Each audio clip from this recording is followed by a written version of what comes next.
Email I D ഉപയോഗിക്കുന്ന ആളുകൾ മറ്റൊരാൾക്ക് ഇമെയിൽ ഐ ഡി പറഞ്ഞു കൊടുക്കുമ്പോഴും അതല്ല എങ്കിൽ മറ്റൊരാളോട് ഇമെയിൽ ചോദിക്കുന്ന സമയത്തും ഇത്തരത്തിൽ പറയാറുണ്ട്. ചിലരിപ്പോൾ ഇമെയിൽ ഐ ഡി മറ്റൊരാളോട് ചോദിക്കുകയാണെങ്കിൽ ചോദിക്കും, ഫുള്ള് ചെറിയ അക്ഷരത്തിലാണല്ലേ, ഇടയ്ക്ക് സ്പേസ് ഒന്നും ഇല്ലല്ലോ. ഇനി മറ്റൊരാൾക്ക് ഇമെയിൽ ഐ ഡി പറഞ്ഞു കൊടുക്കുകയാണെങ്കിൽ പറയും, ഫുള്ള് ചെറിയ അക്ഷരത്തിലാണേ, ഇടയ്ക്ക് സ്പേസ് ഒന്നുമില്ല. അപ്പോൾ ഇത്തരത്തിൽ ചോദിക്കുകയോ പറയുകയോ ചെയ്യുന്ന ഒരാളാണ് നിങ്ങളെങ്കിൽ നിങ്ങൾക്കുള്ളതാണ് ഇന്നത്തെ വീഡിയോ. ഒരു ഇമെയിൽ അയക്കുന്ന സമയത്ത് നമ്മൾ ഇമെയിൽ ഐ ഡി ചെറിയ അക്ഷരത്തിൽ തന്നെ ടൈപ്പ് ചെയ്യണം. ഇനി വലിയ അക്ഷരത്തിലോ അല്ലെങ്കിൽ ചെറിയ അക്ഷരവും വലിയ അക്ഷരവും ഇടകലർത്തി എഴുതിയാലോ എന്തെങ്കിലും സംഭവിക്കുമോ എന്നുള്ളതാണ്. നമുക്കറിയാം, പല കമ്പനികളുടെ ഇമെയിൽ സർവീസുകളുണ്ട്. ഗൂഗിൾ എന്ന് പറയുന്ന കമ്പനിയുടെ ഒരു ഇമെയിൽ സർവീസാണ് ജിമെയിൽ എന്ന് പറയും. അതുപോലെ യാഹൂ കമ്പനിയുടെ യാഹൂ മെയിൽ ഉണ്ട്. മൈക്രോസോഫ്റ്റിന്റെ ഹോട്ട് മെയിലും ഔട്ട്ലുക്കും ഉണ്ട്.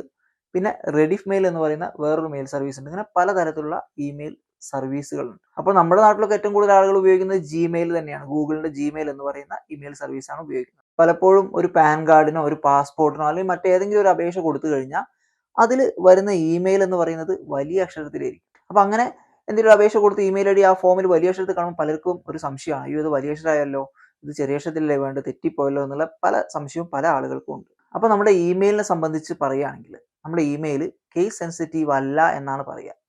അതായത് നമ്മൾ വലിയ അക്ഷരത്തിൽ എഴുതിയാലും ചെറിയ അക്ഷരത്തിൽ എഴുതിയാലും വലിയ അക്ഷരവും ചെറിയ അക്ഷരവും ഇടകലർത്തി എഴുതിയാലും എല്ലാം ഒരുപോലെയാണ്. നമ്മൾ ഇമെയിലിന്റെ സ്പെല്ലിങ് കൃത്യമായ രീതിയിൽ തന്നെ കൊടുക്കണം എന്ന് മാത്രമേ ഉള്ളൂ. അതുപോലെ തന്നെ നമ്മളൊരു ഇമെയിൽ ഐ ഡി ക്രിയേറ്റ് ചെയ്യുന്ന സമയത്ത് നമുക്ക് ആ ഇമെയിൽ ഐ ഡിയുടെ ഇടയ്ക്ക് സ്പേസ് ഇടാൻ സാധിക്കില്ല.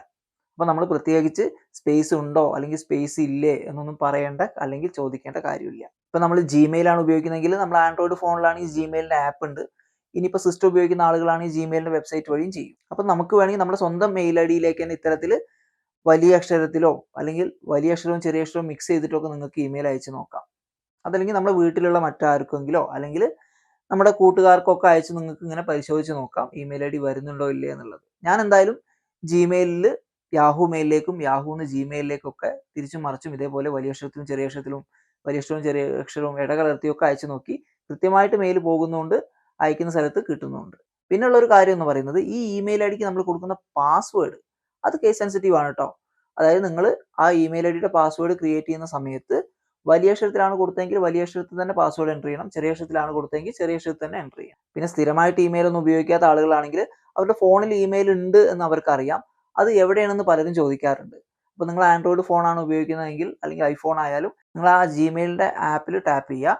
അതിനുശേഷം ആ ജിമെയിലിൻ്റെ ഒരു പ്രൊഫൈൽ പിക്ചർ കാണാം. അവിടെ നിങ്ങളൊന്നും കൂടി ടാപ്പ് ചെയ്ത് കഴിഞ്ഞാൽ നിങ്ങൾക്ക് ഇത്തരത്തിൽ ഇമെയിൽ ഐ ഡി അവിടെ കാണാൻ വേണ്ടി സാധിക്കും. നമ്മൾ ഭൂരിഭാഗം സ്ഥലത്ത് നോക്കുകയാണെങ്കിൽ ഇമെയിൽ ഐ ഡി ചെറിയ അക്ഷരത്തിൽ എഴുതിയിട്ടുണ്ടാവും അല്ലേ.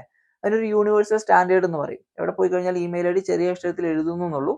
അപ്പോൾ ഒരു ഇമെയിൽ അയക്കുമ്പോൾ അല്ലെങ്കിൽ നമ്മൾ മറ്റുള്ളവർക്ക് എഴുതി കൊടുക്കുമ്പോൾ നിങ്ങൾ വലിയ അക്ഷരത്തിൽ എഴുതിയാലും ചെറിയ അക്ഷരത്തിൽ എഴുതിയാലും വലുതും ചെറുതും ഇടകലർത്തി എഴുതിയാലൊന്നും കുഴപ്പമില്ല. അതിന്റെ സ്പെല്ലിംഗ് കൃത്യമായാൽ മാത്രം മതി. അപ്പോൾ നമ്മളൊരു ഇമെയിൽ അയക്കുന്ന സമയത്ത് ഇമെയിൽ ഐ ഡി ചെറിയ അക്ഷരത്തിൽ തന്നെ വേണോ, ഇനി വലിയ അക്ഷരത്തിൽ എഴുതിയാൽ എന്തെങ്കിലും സംഭവിക്കുമോ, ഇടയ്ക്ക് സ്പേസ് ഉണ്ടാവുമോ എന്നതിനെ സംബന്ധിച്ച് ഇത്രയൊക്കെ കാര്യങ്ങളാണ് പറയാനുള്ളത്.